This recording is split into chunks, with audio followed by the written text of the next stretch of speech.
Hi friends, Ayyanar துணை சீரியலில் இன்றைக்கி நாளைக்கான எபிசோடு பார்க்கலாம். புதுசாக பார்க்குறவங்களா இருந்தால் சப்ஸ்கிரைப் பண்ணிக்கோங்க, லைக்கை ஹைப்பு கொடுத்து விடுங்க.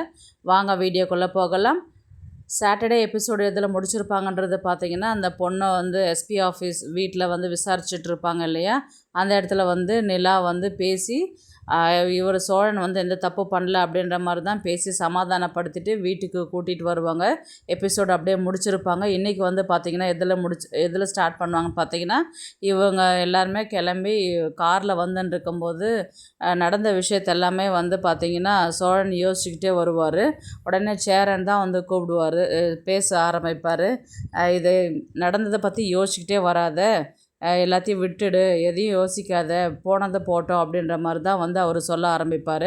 அதுக்கப்புறம் உங்கள் முதலாளிக்கு அறிவே இல்லையாடா, இந்த மாதிரி ஓடி போய் கல்யாணம் பண்ணுறவங்கள எல்லாருமே சவாரிக்கு வர சொல்லுவாங்க. இதுக்கப்புறம் நீ சவாரி எடுக்கிற மாதிரி இருந்தால் எதுக்கு போகிறோம், எங்கே போகிறோன்றது கிளியராக கேட்டுக்கிட்டு எடு. அப்போ தான் இந்த மாதிரி பிரச்சனைலாம் மறுபடியும் வராது இருக்கும் அப்படின்ற மாதிரி தான் சேரன் சொல்கிறாரு. உடனே பாண்டியன் என்ன சொல்கிறாருன்னா, உனக்கு மட்டும் எங்கேருந்துடா பிரச்சனை வருது, நாங்கள் கூட தான் இருக்கிறோம், எங்களுக்குன்னா ஏதாவது பிரச்சனை வருதா, எப்போ பார்த்தாலும் உன்னை தேடி மட்டுமே எப்படிடா பிரச்சனை வருது, அப்படியே ஆப்டாக நீயே போய் அதில் விழறே இல்லை அதுவாக உன்னை தேடி வருதாடா அப்படின்ற மாதிரி தான் பாண்டியன் கேட்பார். இதுக்கப்புறமாவது ஒழுங்காக இருடா அப்படின்ற மாதிரி தான் பாண்டியன் சொல்லுவார். இதெல்லாம் கேட்கும்போது சோழனுக்கு ரொம்பவே கடுப்பாகவும் கோபமும் வரும். அதுக்கப்புறம் அங்கே அந்த வீட்டில் நடந்த விஷயத்தை பற்றி யோசிச்சுக்கிட்டு வருவார். ஏன்னா இவங்க ரெண்டு பேருமே சோழன் தான் தப்பு பண்ணியிருப்பாருன்னு சொல்லிட்டு பேசியிருப்பாங்க இல்லையா, அதை பற்றி தான் யோசிச்சுக்கிட்டு வருவாங்க. அதுக்கு முன்னாடி பார்த்திங்கன்னா இவங்க பல்லவனையும் நடேசனையும் தான் காமிப்பாங்க. பல்லவன் பார்த்திங்கன்னா இங்கேயும் அங்கேயுமா நடந்துட்டுருப்பாங்க. என்ன ஆச்சு, என்ன பிரச்சனையாச்சு அப்படின்ற மாதிரி தான் அவர் நடந்துகிட்டே இருப்பார். உடனே நடேசன் என்னடா குட்டி போட்ட பூனை மாதிரி இங்கேயும் அங்கேயும் நடந்துட்டுருக்குற, என்னடா பிரச்சனை உனக்கு அப்படின்ற மாதிரி கேட்டதுக்கு அவர் எதுவுமே பேசாத உள்ளர போவார். திரும்பவும் மறுபடியும் நடப்பார். டேய் முன்னதான் கேட்குறேன், என்னடா பிரச்சனை அப்படின்னு சொல்லி கேட்டதுக்கு இன்றைக்கி என்ன நடந்துச்சு தெரியுமா உங்களுக்கு அப்படின்ற மாதிரி கேட்டது. என்ன நடந்துச்சு அப்படின்னு சொல்லிட்டு கேட்டதுக்கு, அண்ணன் பிரச்சனையில் மாட்டிக்கிட்டாரு. அண்ணனா, எந்த அண்ணன், அண்ணனுக்கு பேர் இல்லையான்னு கேட்டதுக்கு சோழன் அண்ணன் என்ன பிரச்சனை அப்படின்னா, இல்லை ஏதோ ஒரு பொண்ணை கல்யாணம் பண்ணுறதா சொல்லியிருந்தது, அது ஹெல்ப் பண்ண போச்சா இல்லை வேறு என்ன பிரச்சனையான்றது எனக்கு தெரியல அப்படின்ற மாதிரி கேட்டதுக்கு, அப்போ நிலா அப்படின்னா எனக்கு தெரியல, எல்லாருமே தான் அங்கே போயிருக்கிறாங்க, சேரனும் பாண்டியன் அதுக்கப்புறம் அண்ணிலாம் கூட அங்கே தான் போயிருக்கிறாங்க, இன்னும் என்னான்னு தெரியல, இன்னும் வரல அப்படின்ற மாதிரி கேட்டதுக்கு உடனே நடேசன் என்ன சொல்லுவார்னா, தெரியும் அவன் பண்ணக்கூடிய ஆள் தான் அவன், ஏற்கனவே நிலாவுக்கும் அவனுக்கும் டைவர்ஸ் ஆக போதில்ல, அதனால் வேறு பொண்ணை பார்த்து கல்யாணம் பண்ணிக்கின்னு செட்டில் ஆகலான்னு பார்த்துருப்பான், அப்படின்றதுனால தான் அவன் அந்த மாதிரி செய்கிறான். அவன் அது மாதிரி செய்யக்கூடிய ஆள் தான் அவனுக்கு இதெல்லாம் வேணும் தான், அவனுக்கு ஏதாவது ஒரு பிரச்சனை இழுத்துட்டு வர்றதே அவன் பழப்பாக வச்சுருக்கிறான் அப்படின்ற மாதிரி தான் நடேசனும் சொல்லி திட்டுவார். இப்போ எங்கே இருக்கிறான் அவங்க அண்ணன் அப்படின்ற மாதிரி தான் கேட்டதுக்கு, எங்கே இருந்தால் என்ன உங்களுக்கு, நீங்கள் தான் எப்படின்னா போட்டோம் மாட்டிக்கிட்டோம் அப்படின்ற மாதிரி பேசும்போது, அப்புறம் எங்கே போனால் அவங்களுக்கு என்ன அப்படின்ற மாதிரி கேட்டதுக்கு, சொல்கிறா அப்படின்ற மாதிரி தான் மறுபடியும் நடேசன் கேட்பார். அதுக்கு நீங்கள் ஒழுங்காக இருந்திருந்தாக்கா இந்த மாதிரிலாம் அண்ணா இது மாதிரி பண்ணுவாரா, நீங்கள் ஒரு அப்பாவா ஏதாவது எங்களுக்குன்னு ஏதாவது நல்லது பண்ணியிருக்கிறீங்களா, எதுவும் பண்ணது கிடையாது, பிரச்சனை மேலே பிரச்சனை, நிம்மதியே இல்லாத தானே இருக்குது அப்படின்ற மாதிரி சொன்னதுக்கு, அவனா என்கிட்ட சொல்லிட்டு வாடா, நான் கூட தான் கொலை பண்ணிட்டு வந்திருக்கிறேன், ஜெயிலுக்கு போயிட்டு வந்திருக்கிறேன், நானாக ஒரு வாட்டி தான் ஜெயிலுக்குன்னு போய் வந்தேன், ஆனால் நீங்கள் வாரம் பிரச்சனைக்குன்னு சொல்லிட்டு ஜெயிலுக்கு போயிட்டு வரீங்களே, என்னடா உங்கள் சங்கதி அப்படின்ற மாதிரி தான் நடேசன் பல்லவனை பார்த்து கேட்பார். பல்லவன் எந்த பதிலுமே சொல்லாத உள்ளார போய் உட்காருவார். இப்போ பார்த்திங்கன்னா மறுபடியும் சோழனை தான் காமிப்பாங்க. சோழன் பார்த்திங்கன்னா மறுபடியும் சேரனையும் பாண்டியன் பேசுகிறத யோசிச்சுக்கிட்டே வருவாங்க. நிலா பார்த்திங்கன்னா சோழனை மட்டுமே நல்லா யோசிச்சுக்கிட்டு வருவாங்க. அவர் ஏதோ குழப்பத்தில் இருக்கிறாரு அப்படின்ற மாதிரி தான் நிலா யோசிச்சுக்கிட்டே வருவாங்க. வீடுக்கிட்ட வந்தவுடனே பல்லவன் தான் ஓடி போயிட்டு, வந்துட்டிங்களாண்ணா வாங்க வாங்க அப்படின்ற மாதிரி தான் அவர் கூப்பிடுவான். இவர் சோழன் எதுவுமே பேசவே மாட்டார், அப்படியே கம்முன்னு உள்ளார போயிட்டு ஒரு ஓரமாக நிற்பார். உடனே பார்த்திங்கன்னா எல்லாருமே வீட்டுள்ளார வருவாங்க. வந்த உடனே சேரன் வந்து என்ன பண்ணுவார்னா சொம்பில் இருக்கிற தண்ணி கொண்டு போயிட்டு சோழன் கிட்ட கொடுத்து விடுவாங்க. சோழன் வந்து என்ன பண்ணுவார், அதை தட்டி விடுவார். உடனே நிலா வந்து சோழன் அப்படின்ற மாதிரி கேட்பாங்க. நான் இனி வந்து அதெல்லாம் இருக்க முடியாது அப்படின்ற மாதிரி தான் வந்து பேச ஆரம்பிப்பார் சோழன். அது எப்படின்னா, நீயும் அவனும் வந்து நான் பண்ணது தான் தப்பு அப்படின்ற மாதிரி வந்து பேச ஆரம்பித்த நீ கொஞ்சம் கூட வந்து நம்ம இப்படி பேசிட்டோமேன்ற ஒரு குற்ற உணர்ச்சியே இல்லையா உங்களுக்கு அப்படின்ற மாதிரி தான் வந்து கேட்பார். அப்படிலாம் ஒன்றும் இல்லைடா சோழா அப்படின்ற மாதிரி சேரன் வந்து சொல்லுவார். உடனே சோழன் வந்து என்ன சொல்லுவார்னா, அவங்க என்ன மட்டுமா சந்தேகப்பட்டாங்க, நீங்கள் சந்தேகப்படலையா அப்படின்ற மாதிரி தான் அவருடைய கொஸ்டினாக இருக்கும். அதுக்கப்புறம் பாண்டியன் வந்து என்னடா பொருள் மேலெல்லாம் தட்டி விட்டுட்டு அது மேலெல்லாம் கோவப்படுற, இப்போ என்னடா உனக்கு பிரச்சனை அப்படின்ற மாதிரி தான் வந்து பாண்டியன் வந்து கேட்குறாரு. உடனே சோழன் வந்து என்ன பிரச்சனையா அப்படின்ற மாதிரி தான் வந்து அவர் பேச ஆரம்பிக்கிறாரு. உடனே நிலா வந்து ஏதோ பிரச்சனையாக போகுது அப்படின்ற மாதிரி வந்து சோழன் அப்படின்ற மாதிரி தான் வந்து அவங்க சொல்லுவாங்க. நிலா நீங்கள் அமைதியாக இருங்க, இனி நீ பேசாதெல்லாம் விடுறதா இல்லை அப்படின்ற மாதிரி தான் வந்து அது எப்படின்னா, யார் என்ன சொன்னாலும் நீ அப்படியே நம்பிடுவியா, என் மேலே கொஞ்சம் கூட உனக்கு நம்பிக்கையே இல்லையா அப்படின்ற மாதிரி தான் வந்து அவர் பேச ஆரம்பிக்கிறாரு. உங்களுக்கு யாருன்னே தெரியாதவன் வந்து என்னை பற்றி தப்பு தப்பாக சொல்லும்போது என்னை நம்பாமல் அவன் சொல்கிறத தான் நம்பி என்னை வந்து நம்பாத போகிறதுக்கு காரணம் என்னென்ன அப்படின்ற மாதிரி தான் வந்து சோழன் வந்து சேரனை பார்த்து கேட்குறாரு. அவர் வந்து உடனே அப்படிலாம் இல்லைடா சோழா அப்படின்ற மாதிரி தான் அவர் சொல்கிறாரு. உடனே சோழன் வந்து என்ன சொல்கிறாருன்னா, அந்த பொண்ணு வீட்டில் இருக்கிறவங்க யாருமே தெரியாது, அது பிரச்சனையாக போகுதுன்னா அது பரவாயில்லை, ஏன்னா அவங்களுக்கு நான் யாருன்னு தெரியாது, நான் என்ன பிரச்சனையில் இருக்கிறேன்றது தெரியாது. அந்த பொண்ணும் வந்து எதுவுமே பதில் சொல்லாத இருக்குது, அதுவும் ஒன்றும் எனக்கு பிரச்சனையாக தெரியல. ஆனால் யார் என்ன சொன்னாலும் அந்த பிரச்சனையை நான் தான் பண்ணியிருப்பேன்றது நீங்கள் எப்படி அப்படி நம்புறீங்க 2 பேரும் அப்படின்ற மாதிரி தான் வந்து அவர் கேட்குறாரு.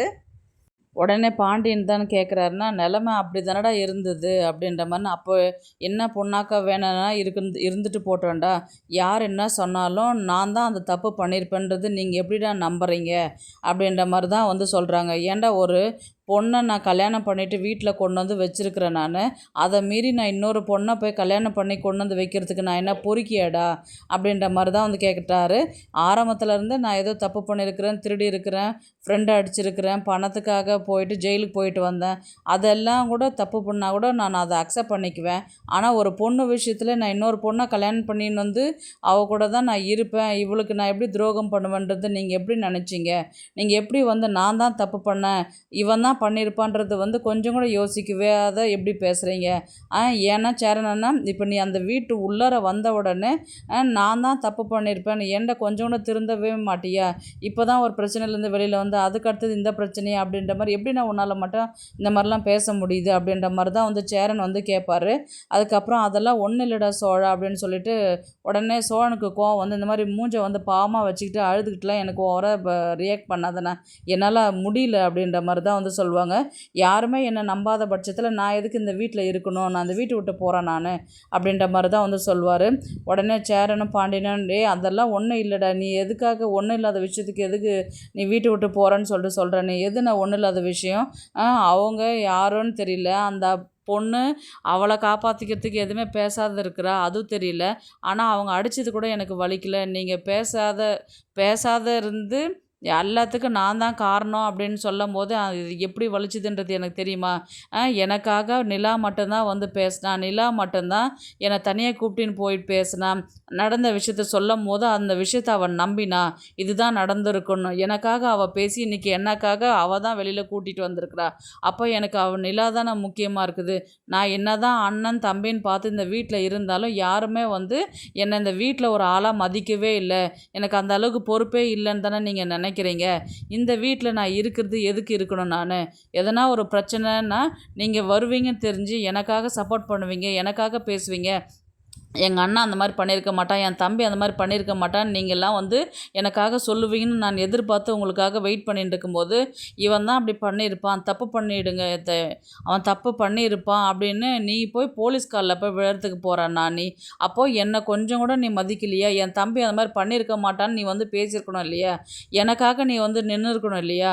என் தம்பி உடனே பாண்டியனை பார்த்து கேட்பார், அதெல்லாம் ஒன்றும் இல்லைடா அப்படின்ற மாதிரி சொன்னதுக்கு, என்னடா ஒன்றும் இல்லை, சின்ன வயசுலேருந்து நான் உன் கூட தானே தானே பிறந்திருக்கிறேன் வளர்ந்துருக்கிறேன் இல்லையா, 20 வருஷமாக 27 வருஷமாக நான் உன் கூட இருக்கிறேன், என்னை பற்றி நீ புரிஞ்சிக்காம அந்த ஆள் சொல்கிறான், யாரோ அது 3வது மனுஷன் சொல்கிறான்னு சொல்லிட்டு அதை நம்புகிற நீ என்னை நீ நம்பலையே இல்லை.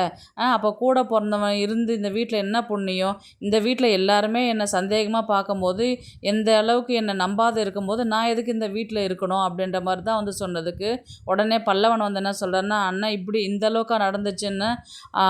ஆமாம் பல்லவா, இந்த அளவுக்கு தான் நடந்தது, சாரிண்ணா அப்படின்ற மாதிரி தான் வந்து பல்லவன் வந்து கேட்பாரு. நீ எதுக்குடா சாரி கேட்குறேன்னு சொல்லிட்டு நடந்த விஷயத்த இதுதான்டா நடந்ததுன்னு சொல்லிட்டு மறுபடியும் வந்து ஃபுல்லாக வந்து எக்ஸ்பிளைன் பண்ணுறாரு. அந்த பொண்ணுங்க வந்து ஏதோ பசங்க ஏறினாங்க, ஏதோ பிரச்சனை இல்லை, கல்யாணம் பண்ணிக்க போகிறாங்க மட்டும் நான் விஷயம் தெரிஞ்சுக்கிட்டேன், அவங்ககிட்ட பேச்சு கொடுத்துருந்தேன், போலீஸ்காரன் வந்ததுக்கப்புறம் அந்த கல்யாணம் பண்ணிக்கிற பையனே வந்து ஓடி போயிட்டான், அந்த வீட்டில் வந்து அந்த பொண்ணு வாயை திறக்காது இருந்து அமைதியாக இருந்தது, அதுக்கப்புறம் நிலா வந்து கேட்டதுக்கப்புறம் தான் என்னை மன்னிச்சிருங்க அப்படின்ற மாதிரி அந்த பொண்ணு சொல்லுச்சு, இவ்வளோ பிரச்சனை நடந்துச்சாண்ணா அப்படின்ற மாதிரி பல்லவன் வந்து கேட்டதுக்கு, ஆமாண்டா பல்லவா, இவ்வளோவும் நடந்தது, என்னை வந்து அந்த தப்பை நான் தான் பண்ணியிருப்பேன்னு சொல்லிட்டு அண்ணனும் பாண்டியும் வந்து சொல்கிறாம்போது அது எனக்கு எவ்வளோ கஷ்டமாக இருந்தது உனக்கு தெரியுமாடா அப்படின்ற மாதிரி தான் வந்து கேட்டதுக்கு இவர் கொஞ்ச நேரம் கழித்து அழுதுட்டு கண்ணெல்லாம் தொடச்சிட்டு, நிலா இனி இங்கே இருக்க வேண்டாம், நம்ம இந்த வீட்டை விட்டு போகலாம் அப்படின்ற மாதிரி சொல்லுவார். எல்லாருமே சடனாக வந்து நிலாவை தான் பார்ப்பாங்க.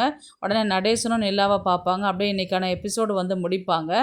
நாளைக்கு வந்து பார்த்திங்கன்னா வீட்டை விட்டு வெளியில் போகிற மாதிரி தான் காமிப்பாங்க. ஏன்னா நம்ம என்ன தான் நல்லது பண்ணாலும், நம்ம என்ன தான் அண்ணன் தம்பின்னு உறவு சோழனுக்கு இருந்தாலும் சேரனுக்கும் பாண்டியனுக்குமே வந்து கொஞ்சம் கூட சோழன் மேலே ஒரு நம்பிக்கை இல்லாத, ஏதாவது ஒரு பிரச்சனை இழுத்துட்டு வருவாருன்னு நடேசனும் நம்பினார் இல்லைங்களா. அதனால் இந்த விஷயத்தை வந்து பல்லவனும் சொல்லுவார், இவர் கூட அப்படி தானே சொன்னார் அப்படின்ற மாதிரி தான் வந்து சொன்னார். பார்த்தேடா, இவ்வளோ பிரச்சனை நடந்ததுக்கப்புறம் இந்த வீட்டில் இருக்கிறது வேஸ்ட்டுடா, நான் தான் வந்து நீங்களாம் வேணும்னு நினைக்கிறேன், ஆனால் இவங்களுக்கு நான் யாருன்றது வேணான்னு தான் நினைக்கிறாங்க, எனக்கு இந்த இடத்துல இருக்கிறதுக்கே கொஞ்சம் கூட விருப்பமே இல்லை, ஒரு பாசம் இல்லை, ஒரு நம்ம குடும்பம் அப்படின்ட்டு நான் பார்த்தேன், ஆனால் இவங்கெல்லாம் வந்து அவங்கவுங்க செல்ஃபிஷாக இருக்கிறாங்க, எந்த ஒரு பிரச்சனை நடந்தாலும் எந்த ஒரு ப்ராப்ளம் நடந்தாலும் அது நான் தான் வந்து அந்த பிரச்சனையை முன்னே அதை இழுத்துட்டு வர மாதிரி தானே எல்லாருமே இவங்க நினைக்கிறாங்க, தயவுசெய்து என்னை யாருமே தடுக்காதீங்க, நான் இந்த வீட்டில் இருக்கிறதுக்கு கொஞ்சம் கூட விருப்பப்படவே இல்லை, குடும்பம் நான் பார்த்தனே தவிர்த்து நீங்கள் யாருமே வந்து என்னை வந்து இந்த வீட்டில் ஒரு ஆளாக மதிக்கவும் இல்லை, ஒரு ஆளாக நம்பவும் இல்லை, இனி இந்த இடத்துல இருக்கிறது வேஸ்ட்டு அப்படின்ற மாதிரி தான் வந்து சொல்லிவிட்டு நிலா கிட்ட போய் நிற்பாங்க. நிலா கிட்ட பேசும்போது வந்து பார்த்திங்கன்னா அவங்க வீட்டை விட்டு கிளம்புறதுக்கு கொஞ்சம் தயங்குவாங்க. தயங்கும் போது நிலா, நான் வந்து உன்னை ஒய்ஃபாக ஏற்றுக்கிட்டு நான் உன்னை உண்மையாக நம்புகிறேன், நீ என்னை உண்மையாக நம்பினதுனால தான் நான் இன்றைக்கி இந்த பிரச்சனையிலேருந்து வெளியில் வர முடிஞ்சுது, நான் உன் புருஷன் தானே, நான் வந்து வீட்டை விட்டு போகிறதுக்கு நான் நினச்சிட்டேன், நான் போகணுன்னு நினைக்கிறேன், நீ என் கூட வரியா வரமாட்டியா அப்படின்ற மாதிரி தான் வந்து சோழன் வந்து நிலாவை பார்த்து கேட்பார். எதுவுமே யோசிக்கவே மாட்டாங்க. கம்முன்னு ஒரு பேக் ஒன்று எடுத்துகிட்டு நேராக சோழன் பின்னாடி வந்து நிற்பாங்க. வா நம்ம கிளம்பி போகலாம் அப்படின்ற மாதிரி தான் வந்து ஸ்கூட்டியில் கிளம்பி போகிற மாதிரி தான் ப்ரொமோ காமிச்சிருந்தாங்க இல்லையா, அது மாதிரி தான் வந்து இவங்க கிளம்பி போவாங்க. உடனே சேரன் வந்து இது நம்ம வீடுடா, இது நீ இங்கே இருக்குன்னா வேறு எங்கடா போவேன் நீ அப்படின்னு, நான் எங்கேனா போவேண்ணா, உனக்கு என்னண்ணா, உனக்கு நான் அந்த இடத்துல வேணாம் நீ ஒதுக்கிட்டு இல்லை, இப்போ மட்டும் ஏன்னா ஒன்றா பாசம் கொண்டாடுற மாதிரி நடிக்கிற, எனக்கு உன்னை நினச்சாவே செம காண்டாகுது, தயவுசெய்து போய்டுண்ணா நீ அப்படின்ற மாதிரி தான் வந்து அவர் சோழன் வந்து சொல்லுவார். பாண்டியும் வந்து சோழா அப்படின்ற மாதிரி தான் வந்து கேட்டதுக்கு வாய் மூடுறா பாண்டி அப்படின்ற மாதிரி தான் வந்து சொல்லிவிட்டு நிலாவை கூட்டிகிட்டு வெளியில் போகிற மாதிரி தான் வந்து காமிப்பாங்க. எங்கே போகிறதுன்னு தெரியாமல் கொஞ்சம் தூரம் போயிட்டு நின்று பேச ஆரம்பிப்பாங்க நிலாவும் சோழனும். எங்கெங்கே போகிறது இப்போது அப்படின்ற மாதிரி தான் வந்து நிலா கேட்கும்போது, என் முதலாளிக்கு தெரிஞ்ச முதலாளிக்கிட்ட போவோம், அவர் ஏதாவது கண்டிப்பாக வாடகைக்கு எதனா வீடு வச்சுருப்பாரு, இல்லைன்னா அவர்கிட்ட போவோம் அப்படின்ற மாதிரி அங்கே போவாங்க. அப்படி இல்லைன்னா வந்து அந்த கஸ்டமர் வீடு இருக்குது இல்லைங்களா, அப்பா அம்மாவாக இருக்கிறாங்க இல்லையா, அவங்க வீட்டுக்கு போகிற மாதிரி போவாங்க. அப்படி இல்லைன்னா இவங்க திவ்யா மூலயமா ஏதாவது வீடு பார்த்துட்டு அது மூலயமா போய் இவங்க 2 பேரும் தங்குற மாதிரி தான் இருக்கும். பார்க்கலாம் கதையை வந்து எப்படி எடுத்துகிட்டு போகிறாங்கன்றது. ஏன்னா வீட்டை விட்டு அவங்க போகிற மாதிரி தான் காமிக்கிறாங்க. வெளியில் போயிட்டு தங்குறாங்களா, இல்லை இந்த குடும்பம் வந்து ஒத்துமையாக ஒன்றா இருந்து மேனேஜ் பண்ணுறாங்களா, இல்லை வந்து தனித்தனியாக பிரிஞ்சு பிரச்சனைகள் வந்து ஆரம்பிக்குதான்றது பார்க்கலாம். கதையை எப்படி எடுத்துகிட்டு போகிறாங்கன்றது தெரியல, பார்க்கலாம். இந்த வீடியோ உங்களுக்கு பிடிச்சிருந்தா ப்ளீஸ் லைக் பண்ணுங்கள், ஷேர் பண்ணுங்கள், சப்ஸ்கிரைப் பண்ணுங்கள். தேங்க்ஸ் ஃபார் வாட்சிங். இந்த வீடியோ பிடிச்சிருந்தா லைக் பண்ணுங்க, நம்ம சேனலை சப்ஸ்கிரைப் பண்ணுங்க. உங்க ஆதரவு ரொம்ப முக்கியம். நன்றி.